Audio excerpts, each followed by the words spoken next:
Hey, y'all, come on in. You're here on a great day. We have the last of our 2024 Stirling minis for you today. Already. It's a beautiful morning with the Barbershop Duet. Hi, I'm Marcus Klinger with Klinger Vocal Studio. And I'm Sarah Vincent with Sarah Vincent Virtual Pilates. But on Wednesdays and Saturdays, we are the Barbershop Duet. Hey, y'all, come on in. Thank you for finding our little barbershop. If you happen to be here during one of the live premieres on YouTube, why, come on in the live chat. Meet the Whiff Pack, cool group of friends hanging out from all over the world.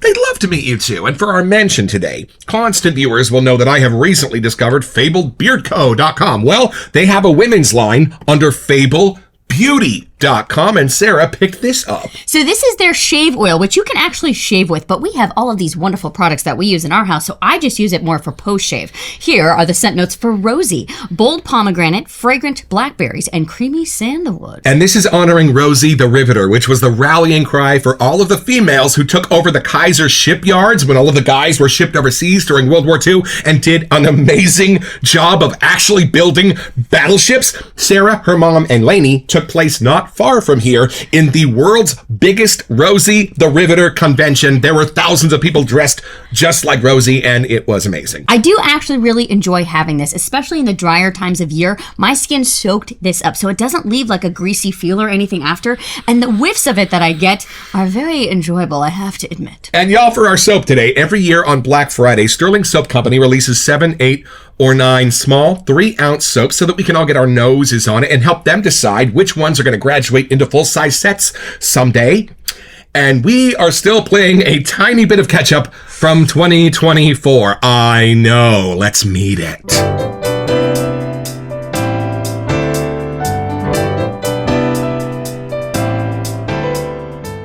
All right, y'all, from the 2024 sales page for StirlingSoap.com. This scent was originally called Royal when it first released years ago, but this was a mistake as it needed to be part of the Man line, given that it is our take on Creed Melissime Imperial, a scent fit for nobility with notes of bergamot, blackcurrant, violet leaves, orris, salty marine accord, cedarwood, musk, and sandalwood. And when Barry Bedford found out we had not covered this one yet, we were in the doghouse. And back in our sharp-dressed man days, we learned that every time Stirling homages a famous Creed scent, they put the word man at the end. So I'm wondering, what's gingerbread man? But today, y'all, we're off to discover one of the icons of the scent world. Come along with us when we open the box.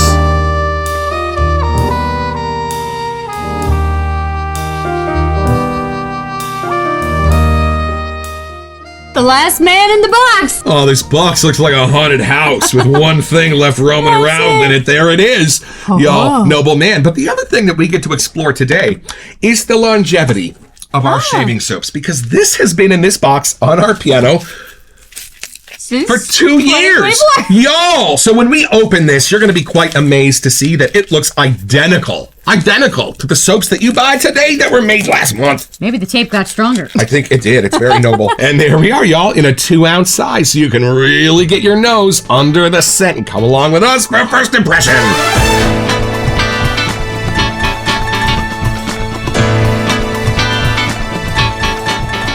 All right, y'all, so this is Baker Street from Stirling. This was made in the last few months. The review will be published soon. Okay, check out the pour, right? All right, now hold on. Now, this is Noble Man. This has been on the piano for 2 years.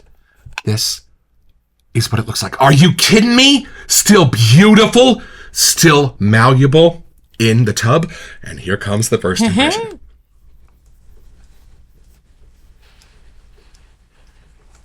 Oh, y'all, it opens clean, and then it goes fabric, and then it goes outside. Then it goes grassy. And the cool thing is, it doesn't go sweet to do any of it. Ooh! Funny soap, clean soap washes over you first. The Stirling base helps a little bit with that, but no. It's in there. Maybe bergamot. That's where the citrus is going to hit you. And then a tweed if it was neither green nor Irish, like I was digging my nose into a freshly pressed lapel. And the thing is, it has a little bit of that comforting, soft, sweet edge that cotton kind of has. And then you open the windows and you get hit with this fabulous Creed grassy scent that's in Mountain Man, to be sure. That kind of a thing. And that's how it's doing. It's masculine. It doesn't have to go dark, Doesn't have to go tobacco or oud or any of that to be masculine. But it does it because of what it's not. It's not sweet. It's not floral. Sorry, I bit my tongue yesterday. This is going to be an interesting episode. And the cool thing is you can back out through it. So if the grasses get too much, I go like this and I'm wearing my tweed coat again. And then I can back up even further and I'm back to that clean, soapy sense. And those are the 3 juggling balls of this one for me. You know doppelganger ox blood that we got during the Great Purge of 2025? It's like a Santorial Panagalkins, something like that. It's like that, but not sweet. That one does it with the sweets and with some resins. This does not. Somewhere between the soap and the tweed is something creamy. I don't know if it's sandalwood or it actually could be a gentle lactonic in here that's paving the way, being the ombre between those two. Very clean, very put together, but y'all, there's an edge to it. So it's not like the Marcus Clean scent where it's just kind of transparent like I got out of the shower.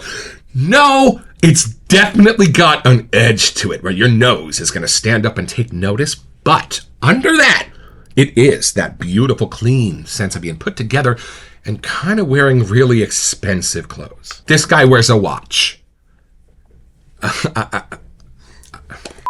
Not a Casio, right? Like a Rolex. If your whiff is long enough, you can find a sweet. They might have taken a floral in the very, very background of this and gone ping, but that's it. And do some perfumers use things in ultra subtle amounts? Y'all, Chanel No. 5, which was known as an aldehyde bomb back in the day, it caused a giant stir. Oh my God, how dare you use aldehydes in those amounts? Have you lost your mind? All the aldehydes put together in Chanel No. 5 are less than 0.6% of the entire thing. That's how little some perfumers use aldehydes, and those things come through in amazing ways when they're used in subtle amounts. You know where my 5-year-old imagination takes this? This is like a Roy Disney scent. Walt Disney was different. He was a little bit more sweet, more jovial, more crowd-pleasing.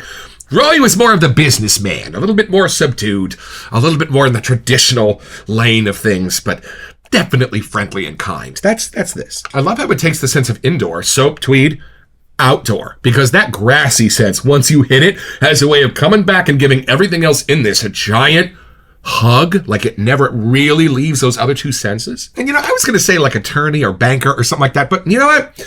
Even those are a little bit too hard-edged for this. You know what? This smells like a surgeon, a doctor, somebody who's kind, someone who's devoted their life to making you better, but they still need to be like really smart and professional. This is kind of what I think my doctor smelled like. Just enough coumarin to give you a little bit of that hey note that it gives you. I think, what a lovely scent. All right, you ready to take this in? I'm curious now. When we looked it up, it is a gold bottle, so I think that's why this kind of has that gold hue on the outside.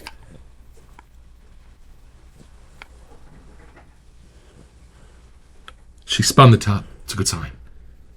You gonna help too, lady?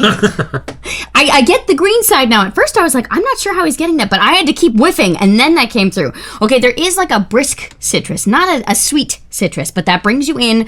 I understand why it's the pressed suit kind of vibe, but to me, I just got clean. I didn't know where that was taking me. That could have been clean laundry. That could have been like walking into a hotel lobby clean, but it's pristine in its cleanliness, and that scent comes through. And the green part for me is actually more brown. When I smell the grasses, I get very dry, very late summer kind of grassy senses to this. Not vetiver, but something like that.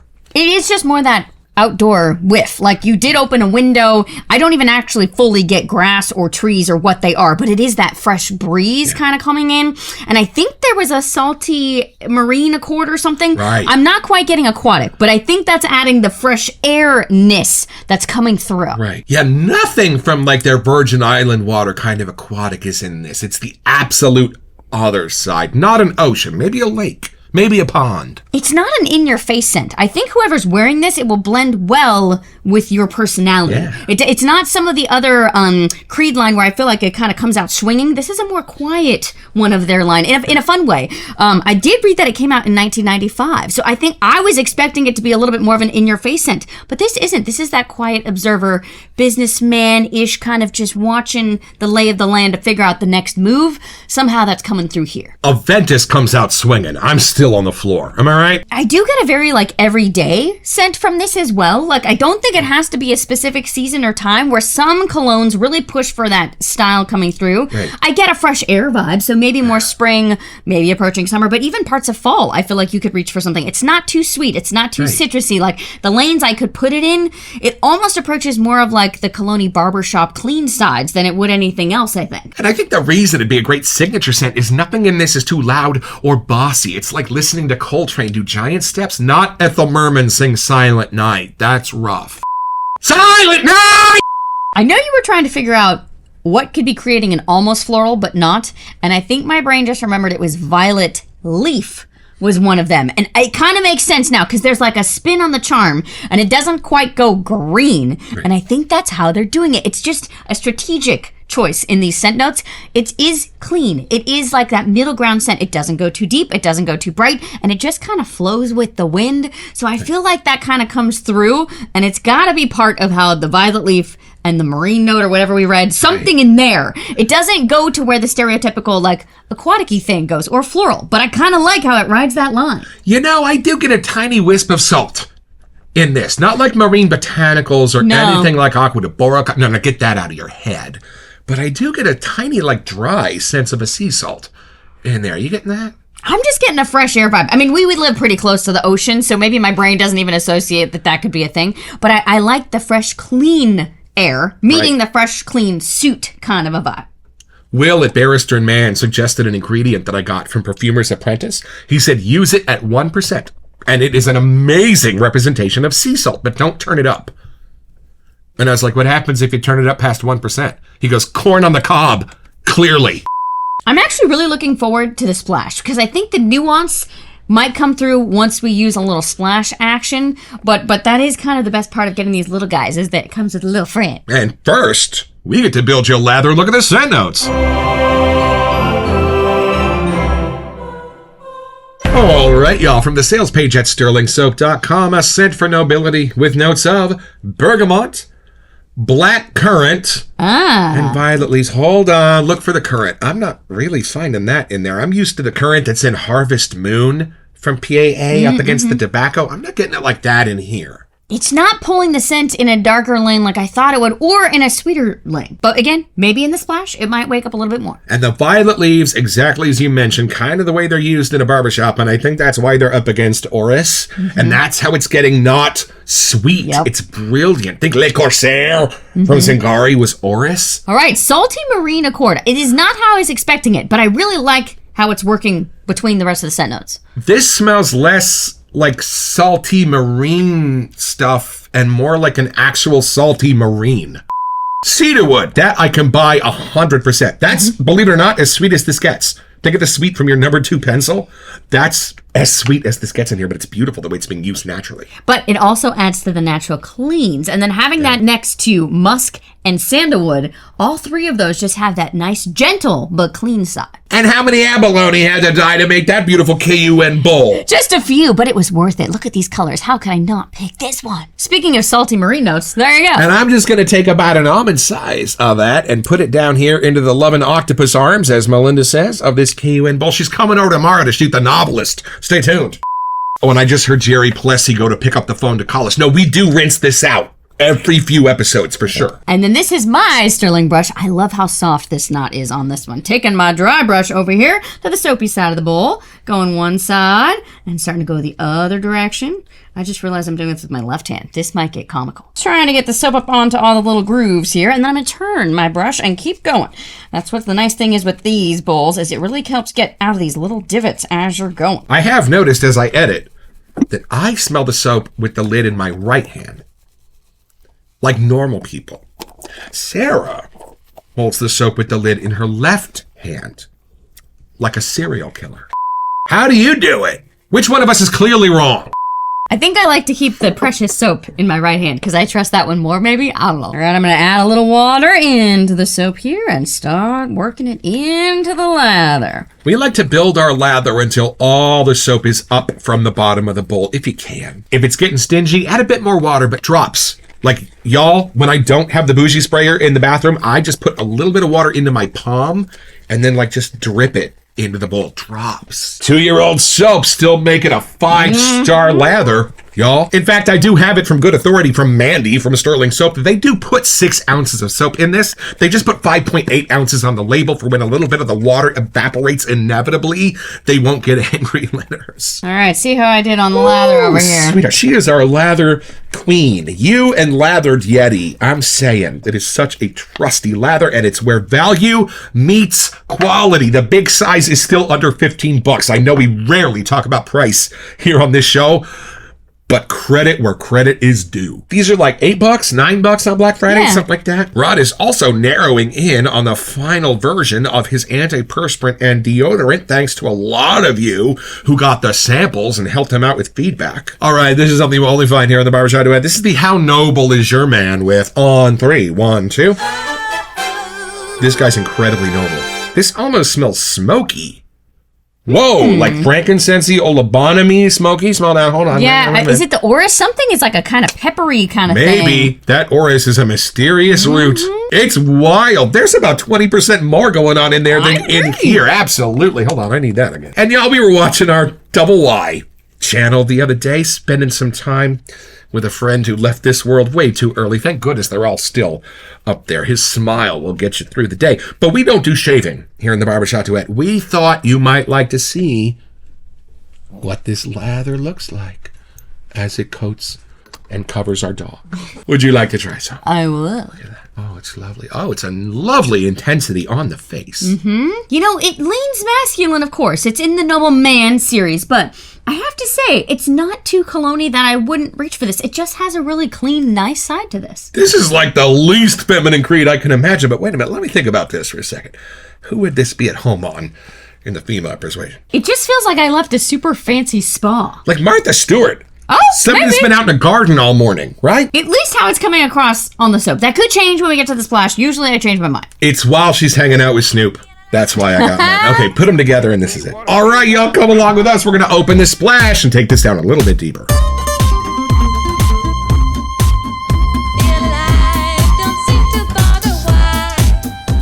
Yeah, let's have a grown-up conversation about Creed. Some of these scents do have a lot of commonalities for me. I think if I were to smell this and Mountain Man next to each other, I'd have a little trouble figuring out which one was which. But there are a few that obviously rose above the surface of the others. Aventus, green Irish tweed, which the King of England wears. Do with that what you want. And they're so different and so unique. I think Virgin Island water deserves a place in that.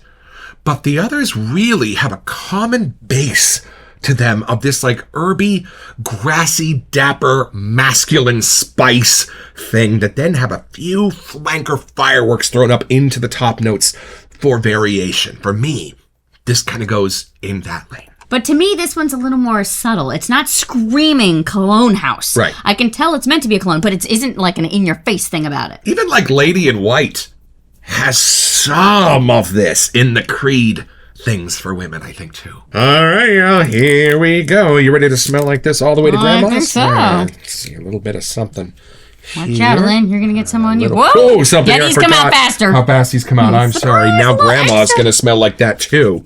She's going to wonder why I smell like a dude. Oh, lemon. Yeah, I'm there's getting this a bergamot. beautiful citrus in there, y'all. Freaky orange, 100%. I wonder if we'll get more of the black currant kind of thing we were looking Ooh, for. a little tiny bit. I'm getting that edge. Yep. Actually, that into the violet leaf are very subtly sweet, but not too much gourmandy. Right. Just gently and sweet. I am getting a little more sweet out of this than I was from the soap. Not to really change anything I said, but you can really kind of smell how the sweets are different from the violet leaf and the cedar and the different parts of this. And the orris is coming through. Like, that's the perfect leeway into some of the other woodsy ones at the end. Okay, now this smells more to me like something from Creed, I have to say. Like, it did wake up more in the splash. A little friendlier than Mountain Man, for sure. A lot more in the soapy and tweed parts than Mountain Man, but I think the grasses outside have a Mountain Man standing in them. I am leaning more towards like a spring-summer thing. Right. Now that I'm getting, I don't quite get the salty marine air, but I know it's outdoors. Like, I'm getting that fresh breeze immediately, so that must be the magic. I'm getting like, not like a farm breeze, but like if we go mountain hiking on like Mount Diablo or Mount Shasta, it kind of smells like this. And there is a magic to this balance I think that's one of the things that the high-level perfuming houses do best, is creating a balance where there's a whole new personality that comes through, and you're like, how'd they even do that with those scent notes? There is some of that in here. I like that there's nothing pokey about it. No. This really could be a very crowd-pleasing scent. Like, if you had somebody that put this on and hopped into the car with them, I don't think you'd get over the scent. But, sometimes some of the Colognes ones get a little pokey when you're like, was not expecting that for the whole car ride. This one doesn't have that to me. If they offered you free candy, don't get in. So it's pretty simple, y'all. Just be Alfred Nobel, the founder of the Nobel Peace Prize, because of his invention. People realized this invention was basically going to make Warcraft obsolete and bring peace to the masses. You know what that invention was? Dynamite, and he got his own. Head over to stirlingsoap.com where you can find this and a wide range of other products.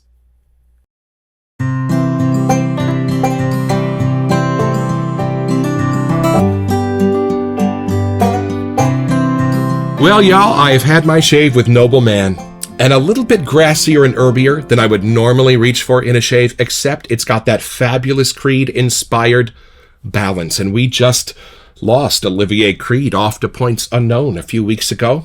Something about the creaminess of this balance, something about the way the herbs and grasses are being presented while ultimately dry and even brown and summery to my nose, the more I get to know this, the more masculine and dapper it feels on my face and on my shoulders. Thank you, Stirling, for this. We look forward to June's release of something cool and blue.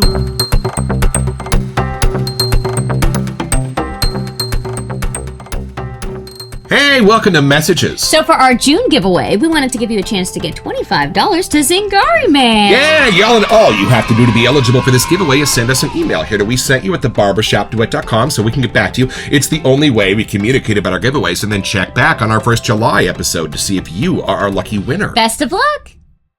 Well, I'm going to sleep easier now, knowing that 2024 Stirling box is no longer staring at me from the piano. How many do we have left from 2025? And one of them is the Stirling homage to Rive Gauche. Stay tuned. I got an EDT scent unsmelled. I am glad that Barry gave us a nudge to get this one out, because we just forget it's not intentional. We're lucky that we have a lot of soaps waiting on the piano, but I'm glad we finally got to meet this noble man. Don't forget your next appointment with the Barbershop Duet. You'll smell more noble just watching this.